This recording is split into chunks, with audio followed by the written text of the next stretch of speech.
سيدنا ومولانا محمد اللهم صل على اعوذ باللہ من الشیطان الرجیم بسم اللہ الرحمن الرحیم سبحان اللہ وبحمدہ عدد خلقہ ورضا نفسہ وزنۃ عرشہ ومداد کلماتہ رب اشرح لی صدری ویسر لی امری واحلل عقدۃ من لسانی یفقہوا قولی رب زدنی علما۔ اللہ تعالیٰ کا شکر ہے، اس کی توفیق ہے، اس کی عنایت سے ہی سارے معاملات طے پاتے ہیں اور اسی کی طرف رجوع پاتے ہیں۔ لا حول ولا قوۃ الا باللہ۔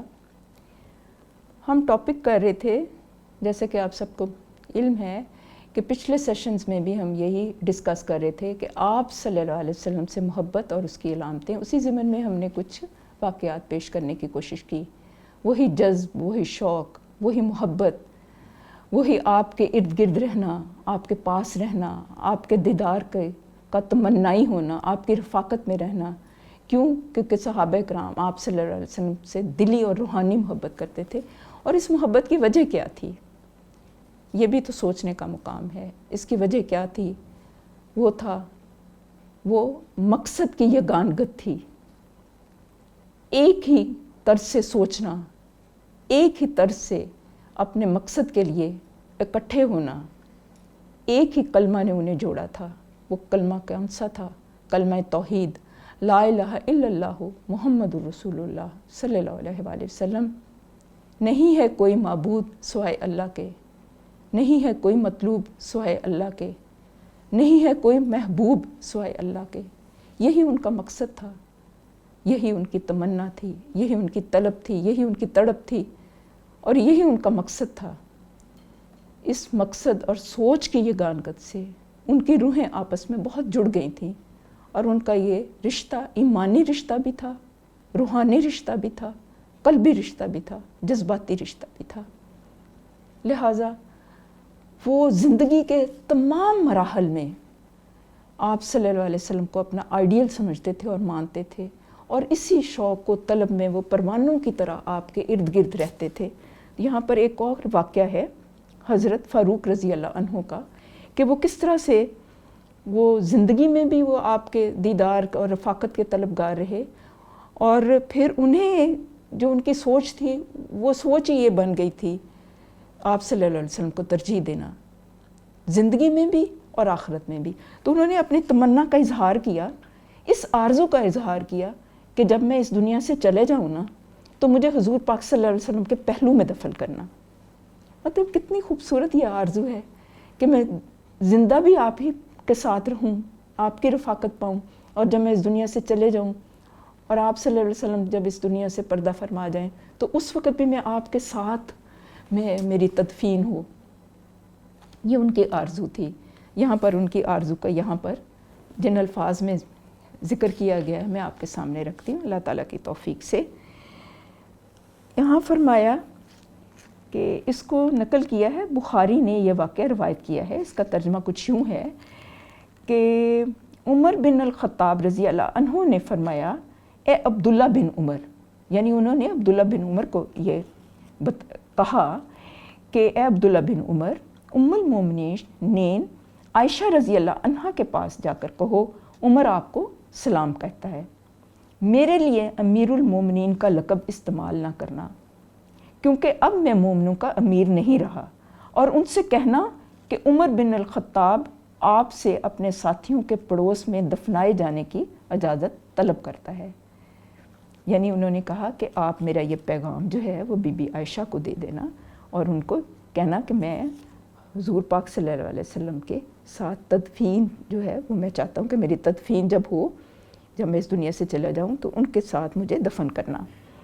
عبداللہ بن عمر رضی اللہ عنہ نے اسلام کیا اور اجازت طلب کی، کہ یعنی وہ جب گئے ہیں نا تو پھر انہوں نے بی بی عائشہ اماں عائشہ کو سلام عرض کیا اور اجازت جو ہے نا وہ طلب کی۔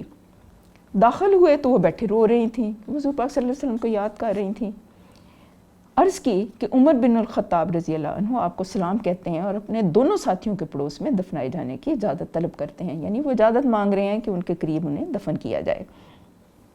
انہوں نے جواب میں فرمایا میں نے یہ جگہ اپنے لیے رکھی تھی لیکن آج انہیں اپنے پر ترجیح دیتی ہوں.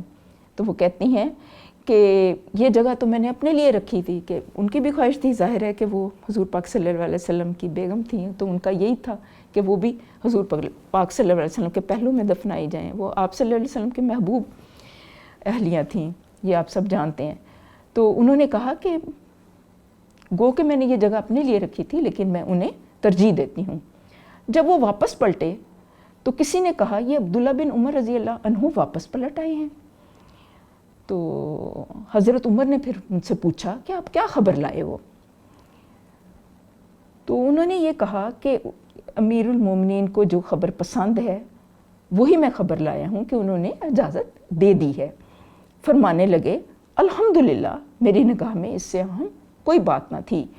جب میں فوت ہو جاؤں تو مجھے اٹھا کر وہاں لے جا کر سلام عرض کرنا اور کہنا کہ عمر بن الخطاب اجازت مانگتا ہے. انہوں نے عائشہ رضی اللہ عنہا نے اجازت دی تو مجھے وہاں داخل کر دینا. اگر انہوں نے اجازت نہ دی تو مجھے مسلمانوں کے قبرستان میں لے جانا. اللہ اکبر. نبی کریم صلی اللہ علیہ وسلم کے سچے محب عمر رضی اللہ عنہ کی نگاہ میں زندگی کے آخری لمحات میں سب سے اہم بات آن حضرت کے پڑوس میں قبر کا حصول ہے، اور اللہ رحیم و رحمان نے اپنے سچے بندے کی آرزو کو پورا فرما دیا. اس میں سے گو کہ بظاہر ایک یہ واقعہ لگتا ہے کہ انہیں یہ خواہش تھی کہ حضور پاک صلی اللہ علیہ وسلم کے پہلو میں انہیں دفن کیا جائے، کہ ایک واقعہ ہم پڑھتے ہیں گزر جاتے ہیں، لیکن اس میں چند نکات بہت زیادہ اہم ہیں. وہ کیا ہے؟ ہمارے لیے، ہمارے سیکھنے کے لیے چند نکات بہت اہم ہیں. وہ یہ کہ ان کی جو تھی نا آئیڈیالوجی زندگی کے بارے میں، وہ بہت زیادہ کلیئر تھی. وہ اتنی واضح تھی، اتنی کلیئر تھی کہ انہوں نے یہ فیصلہ کر لیا ہوا تھا کہ وہ زندگی میں سب سے زیادہ ترجیح آپ صلی اللہ علیہ وسلم کی ذات کو دیں گے، صلی اللہ علیہ وآلہ وسلم، اور اللہ تعالیٰ کے احکامات کو دیں گے. اور جیتے جی بھی اور ایون مرنے کے بعد بھی، یہ بڑی بات ہوتی ہے. جیتے جی تو عموماً انسان ایسے کر لیتا ہے نا، کہ کہتے ہیں نا کہ دیکھا دیکھی یا لحاظ میں بھی انسان بہت کچھ کام کر لیتا ہے جب اس کا دل نہ بھی چاہے تو. لیکن مرنے کے بعد بھی اس طرح کی خواہش کا ہونا یہ ظاہر کرتا ہے کہ ان کے دل کے اندر آپ صلی اللہ علیہ وسلم کی محبت ان کی روح تک اتری ہوئی تھی. اب یہ کہ جینا بھی ان کے ساتھ، مرنا بھی ان کے ساتھ. اچھا، دوسرا نقطہ یہ ہے کہ بی بی عائشہ، ان کا کردار کتنا عظیم ہے، کہ وہ ان کی اہلیہ ہیں اور ان کا اتنا دل ہے، شوق ہے، لیکن اس کے باوجود انہوں نے اپنی ذات پر ان کی اس خواہش کو احترام کیا. اب رویہ دیکھیں کہ ان کی بہت شدید خواہش تھی تو انہوں نے اس خواہش کا اظہار تو کر دیا، لیکن بعد میں ان کے ذہن میں یہ خیال آیا کہ کہیں ایسا نہ ہو وہ ان کی بیگم ہے اور چہیتی بیگم ہے، کہ ان کا ارادہ بدل جائے. تو اگر ان کا ارادہ بدل گیا حالات یا سچویشن کے مطابق، جب میں اس دنیا میں نہ رہوں تو تم نے اصرار نہیں کرنا، تو پھر مجھے عام قبرستان میں داخل کر دینا. تو یہ سارے نکات ہمیں ملتے ہیں. پھر اس میں ایک اور نقطہ بھی ہے، وہ یہ نقطہ ہے کہ صحابہ کرام نے، یہ تو ان کے شوق تھے نا، یہ ان کا شوق تھا، یہ علامات تھی محبت کی، تو انہوں نے زندگی میں وہ کون سے کام کیے تھے یہ جو کہ ہمارے لیے ایک رہنمائی کا ذریعہ بنے. وہ بھی تھوڑا سا ہائی لائٹ کر لیتے ہیں. ہم دیکھتے ہیں، یہ ترجیح دینے پہ مجھے یہ خیال آیا کہ اس کو ڈسکس کر لیتے ہیں تھوڑا سا، کہ یہ صحابہ نے زندگی کے ہر موقع پر دوسروں کو اپنی ذات سے بڑھ کر ان کی ضروریات کا دھیان رکھا، اور اس کو اثار کہتے ہیں. اور یہ بہت بڑی خوبی ہے. ہم دیکھتے ہیں کہ انہوں نے کھانے پینے میں اثار کیا، اپنے مال و دولت میں انہوں نے اثار کیا، کہ دنیاوی ضروریات کو پس پش ڈال کے انہوں نے دوسروں کو اپنی ذات پہ ترجیح دی. حتیٰ کہ موت کے وقت بھی انہوں نے اثار کیا. مثال کے طور پر بڑا مشہور واقعہ ہے کہ ایک دفعہ حضور پاک صلی اللہ علیہ وسلم کی خدمت میں ایک صحابی حاضر ہوئے، تو انہیں کچھ کھانے کی حاجت تھی اور وہ بہت زیادہ بھوکے تھے، تو حضور پاک صلی اللہ علیہ وسلم نے ایک بندے کو بھیجا اپنے گھر. تو اندازہ کریں کہ آپ صلی اللہ علیہ وسلم کے جو بیگمات تھیں ان کے کسی کے گھر میں اتنا کھانا موجود نہیں تھا کہ وہ حضور پاک صلی اللہ علیہ وسلم کی مہمان نوازی کر سکیں. ذرا تصور کریں، مطلب یہ حالت تھی. اچھا، اب یہ کیا ہوا کہ ایک انصاری صحابی تھے، وہ اٹھے اور انہوں نے کہا کہ یا رسول اللہ صلی اللہ علیہ وسلم، میں ان کی مہمان نوازی کروں گا. وہ انہیں اپنے گھر لے گئے. تو گھر جا کے اپنی بیگم کو کہا کہ ان کے لیے کھانے کا انتظام کرے. بیگم نے کہا کہ کھانا تو بس اتنا ہی ہے کہ بس بچے کھا سکیں. تو انہوں نے کہا کہ آپ ایسے کرنا کہ دسترخوان چن دینا اور ہم وہاں پر خاموشی سے بیٹھ جائیں گے، اور آپ جب کھانا ریڈی ہو جائے گا، دسترخوان پہ لگ جائے گا، تو آپ چراغ ٹھیک کرنے کے بہانے اس کو گل کر دینا، اور ہم ایسا ظاہر کریں گے جیسے ہم بھی ان کے ساتھ کھانے میں شریک ہیں. انہوں نے ایسا ہی کیا. تو جب دوسرے دن وہ حضور پاک صلی اللہ علیہ وسلم کی خدمت میں حاضر ہوئے تو حضور پاک صلی اللہ علیہ وسلم نے ان کے اس عمل پر انہیں بہت زیادہ مبارکباد دی اور کہا کہ یہ والا تمہارا جو اثار ہے اللہ تعالیٰ کو بہت پسند آیا ہے. اور پھر قرآن پاک میں باقاعدہ ذکر ہے کہ وہ ایسے لوگ ہیں جو کہ اپنی ذات کے اوپر دوسروں کو ترجیح دیتے ہیں، اور یہ بہت بڑا وصف ہے. پہلے ہم دیکھتے ہیں اپنے بزرگوں کا، ہم نے دیکھا ہوا ہے کہ انہوں نے اپنی زندگیاں، اپنی ذات کو پیچھے رکھا اور دوسروں کو وہ ہمیشہ مقدم کرتے تھے. لیکن جیسے جیسے جیسے جیسے وقت بڑھا ہے، اب یہ والے جذبات ہم مسلمانوں کے اندر کم سے کم ہوتے جا رہے ہیں. اس کو دوبارہ سے ہم نے اپنے زندگیوں میں شامل کرنا ہے، کیونکہ یہ آپ صلی اللہ علیہ وسلم کی تعلیمات میں سے ہے. اسی طرح یہ کھانے پینے میں اثار ہو گیا. مال و دولت میں ہم دیکھیں کہ کس طرح سے اثار کیا. جنگ تبوک کے موقع پر حضرت ابو بکر صدیق کا آپ عمل دیکھ لیں کہ انہوں نے اپنے پورے گھر کا مال و اسباب کو لا کے ڈھیر کر دیا. تو وہ بڑا مشہور واقعہ ہے، اب سب کے علم میں پڑھتے آئے ہیں ہم کہ ہم گھر میں آپ کیا چھوڑ آئے ہو. تو انہوں نے یہی جواب دیا تھا کہ اللہ اور اللہ کا رسول صلی اللہ علیہ وسلم، کہ اللہ کے بھروسے پہ ہے. اور دیکھیں انہوں نے مطلب انہیں یہ فکر نہیں ہوتی تھی کہ میرے گھر والوں کا کیا بنے گا، میرے بچوں کا کیا بنے گا. بس انہیں ایک ہی لگن تھی کہ ہمارا رب ہم سے راضی ہو جائے، ہمارے رسول صلی اللہ علیہ وسلم ہم سے راضی ہو جائیں. یہی لگن تھی، یہی طلب تھی، یہی تڑپ تھی.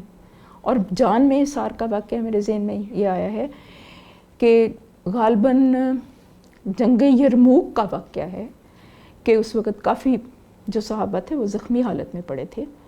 تو ایک پانی پلانے والے صاحب ان کے پاس گئے، ایک صحابی کے پاس. تو وہ اس وقت درد سے کرا رہے تھے، زخموں کی تاب سے، اور پانی مانگ رہے تھے. تو انہوں نے انہیں پانی آفر کیا. تو انہوں نے کہا کہ قریب سے ایک دوسرے صحابی کی آواز آئی، وہ بھی پانی طلب کر رہے تھے. تو انہوں نے کہا نہیں، مجھ سے زیادہ انہیں ضرورت ہے، آپ انہیں پلا دیں. تو وہ ان کے پاس گئے.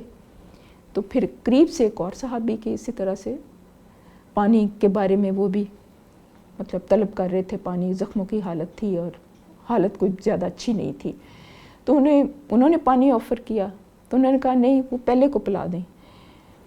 تو وہ جب پہلے صحابی کے پاس گئے تو وہ اس دنیا سے تشریف لے جا چکے تھے، وہ شہید ہو چکے تھے. دوسرے کے پاس گئے تو وہ بھی اس دنیا میں نہیں رہے. تیسرے کے پاس گئے تو وہ بھی اس دنیا میں نہیں رہے. آپ امیجن کریں کہ موت کے حالت میں، اس طرح کی سچویشن میں بھی انہوں نے اثار کیا. موت کے وقت کا اثار، جب کہ انسان کی جان جو ہے وہ بالکل اس کے حلق میں اٹکی ہو، اس وقت کا اثار ہم سوچ بھی نہیں سکتے، ہم تصور بھی نہیں کر سکتے. ہم سے تو یہ بھی نہیں ہوتا، میں یہ سب سے پہلے میں اپنے آپ کو کہہ رہی ہوں، ہم سے تو یہ بھی نہیں ہوتا کہ اللہ تعالیٰ نے ہمیں جو اتنی نعمتیں عطا فرمائی ہیں، ہم ان کے ہوتے ہوئے، ہم سہولیات کے ہوتے ہوئے کچھ تھوڑا سا وقت اس کے لیے نکال لیں، کچھ تھوڑا سا ہی کر لیں. کیونکہ ہمارے ایمان تو بہت کمزور ہیں، ہم بہت ویک ہیں ہم لوگ. حقیقت ہے کہ ہم بہت پیچھے ہیں. جب یہ کردار ہمارے سامنے آتے ہیں نا، تو کچھ باتوں کو تو واقعی یقین نہیں آتا کہ وہ اتنے سچے تھے اپنی طلب میں، ہم اپنے کردار کا جائزہ لیں کہ ہم کہاں کھڑے ہیں اور کتنے پیچھے ہیں ہم. کم از کم جو ہم سے ہوتا ہے وہ تو ہم کر لیں نا. زیادہ کی تو پوچھ ہونی نہیں ہے، کیونکہ انسان اللہ تعالیٰ تو اتنا پوچھتا ہے نا جتنی کسی انسان میں سکت ہے، ہمت ہے، اس سے زیادہ تو اللہ تعالیٰ پوچھتا نہیں ہے. لیکن کچھ تو کریں نا، کچھ تو کریں، کچھ تو اپنا حصہ ڈالیں. یہ وہی واقعہ ہے، یاد آتا ہے کہ جب حضرت ابراہیم علیہ السلام کو آگ میں ڈالے جانے لگا تو ایک ننھی سی فاختہ یا چڑیا کہہ لیں یا فاختہ کہہ لیں، وہ اپنی چونچ میں پانی لے کے تو وہ جاتی تھی اور آگ بجھاتی تھی. تو کسی نے کہا کہ تمہاری اتنی سی چونچ میں جو پانی لے کے تم آگ بجھا رہی ہو تو کیا اس سے آگ بجھ جائے گی؟ اس نے یہ کہا کہ مجھے پتہ ہے کہ آگ نہیں بجھے گی، لیکن میں نے اپنا حصہ تو ڈالنا ہے نا، کہ اللہ تعالیٰ مجھے ان لوگوں میں کرے جو کہ آگ بجھانے والے ہوتے ہیں، ان لوگوں میں نہ کرے جو کہ آگ لگانے والے ہوتے ہیں. تو یہ ذہن بنانے کی ضرورت ہے. ظاہر ہے کہ ہم اس مقام تک نہیں پہنچتے، یہ تو پہلے ہی ہم نے ہتھیار ڈال دیے ہیں نا کہ ہم اس مقام تک پہنچ ہی نہیں سکتے. ہم تو تصور بھی نہیں کر سکتے کہ کس طرح سے انہوں نے قسم پرسی کی حالت میں یہ ساری چیزیں کی ہیں، اور غربت میں رہ کے دین کے اوپر عمل کرنا، جبکہ ان کے گھروں میں مہینوں چولہا نہیں جلتا تھا، پھر بھی اپنے اخلاق کو ٹھیک رکھنا. یہ بہت بڑی بات ہے، یہ بہت بڑا درجہ ہے، یہ بہت کم لوگوں کو نصیب ہوتا ہے. ہم بات کر کے اٹھ جاتے ہیں، بیان ہو جاتا ہے، ٹھیک ہے، وہ اپنی جگہ ہے، لیکن تھوڑا سا یہ لمحہ فکریہ ہے، ایک لحظے کے لیے سوچ کے دیکھیں کہ یہ آسان کام نہیں ہے. یہ وہی کر سکتے ہیں، یہ وہی لوگ کر سکتے ہیں جن کے دل کے اندر آپ صلی اللہ علیہ وسلم کی محبت کی جڑیں اندر تک اتری ہوں، ورنہ کوئی عام انسان یہ کر ہی نہیں سکتا. لیکن نہ کرنے کے باوجود جتنا ہو سکتا ہے وہ تو ہم نے کرنا ہے نا، وہ تو کرنا ہے، کیونکہ وہ فرض ہے، وہ نہیں ہے، وہ کسی کے اوپر احسان نہیں ہے، کسی کے اوپر کوئی احسان نہیں ہے، وہ صرف اپنی راہ نجات کے لیے ہے. اور کم از کم یہ تو ہوگا کہ میرے ایک بندے کے اس راستے کے اوپر چلنے سے ایک برے انسان کی کمی واقع ہو گئی، یہ تو ہوگا نا. اور اگر ہر ایک انسان یہی سوچ لے، انفرادی طور پر یہ سوچ لے، تو انشاءاللہ تعالیٰ اجتماعی طور پر اس کے بہت اچھے رزلٹ نکل سکتے ہیں. اس چیز کو مد نظر رکھنا ہے. اس کے علاوہ کچھ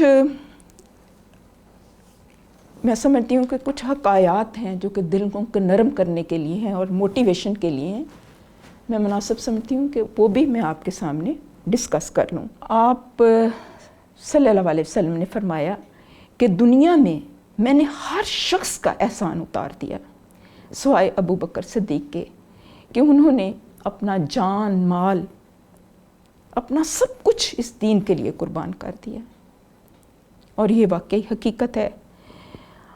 پھر آپ صلی اللہ علیہ وسلم نے آخرت کے بارے میں بھی ارشاد فرمایا کہ دانا وہی شخص ہے جس نے اپنے نفس کو رام کر لیا اور موت کے بعد والی زندگی کے لیے عمل کیا. کہ ہمارے جو 3 بنیادی نکات ہیں نا، امپورٹنٹ 3 موضوع ہیں جو قرآن پاک میں، توحید ہے، رسالت ہے اور آخرت ہے. اس میں آخرت کی جواب دہی جو ہے نا، انسان کو نیک اعمال کے اوپر آگے آگے لے کے جاتی ہے. اسے پتہ ہوتا ہے کہ میں جواب دہ ہوں اللہ کی عدالت میں، تو وہ پھر کوشش کرتا ہے کہ انسان کے عمل جو ہیں وہ بہتر ہوں. صحابہ اکرام نے اپنے عمل سے ثابت کر دیا کہ وہ ہر وقت موت کو یاد رکھتے تھے. اور حضرت عثمان رضی اللہ عنہ قبر کے پاس بیٹھ کر اتنا روتے کہ ان کے گالوں پر آنسوں کی لکیریں بن جاتی. پھر مختصر امیدوں کا بیان ہے کہ یہ بھی ہمارے ذہن میں رہے کہ نیکنگ میں دیر نہ کریں، کہ زندگی کے بڑے بڑے منصوبے بنانا اور موت کو بھول جانا یہ انسان کے لیے دین میں کمی کا باعث ہوتا ہے. اس کے علاوہ یہ ہے کہ موت کی تیاری جو کرنا جو ہے وہ سعادتوں کی جڑ ہے. حضور پاک صلی اللہ علیہ وسلم نے فرمایا، حضرت ابن عمر سے کہا کہ صبح کو جب تم سو کر اٹھتا ہے تو اپنے جی میں یہ خیال مت کر کہ شام تک زندہ رہے گا. جو زندگی کی گھڑیاں نصیب ہیں ان میں زیادہ مرگ کا انتظام کر لے، اور تندرستی کی گھڑیوں میں زیادہ بیماری کا اس لیے کہ معلوم نہیں کہ کل اللہ تعالیٰ کے نزدیک تیرا کیا نام ہوگا. ہمارے لیے بھی یہی لائحہ عمل ہونا چاہیے. اللہ تعالیٰ کہنے اور سننے سے زیادہ عمل کی توفیق عطا فرمائے. وآخر دعوانا ان الحمد للہ رب العالمین. سبحان ربک رب العزت عما یصفون وسلام علی المرسلین والحمد للہ رب العالمین. سبحان ربک رب العزت عما یصفون والسلام. اللہم صلی علی سیدنا و مولانا محمد. اللہم صلی علی سیدنا و مولانا محمد وعلی آلہ وعلی آلہ وصحبہ وبارک وسلم.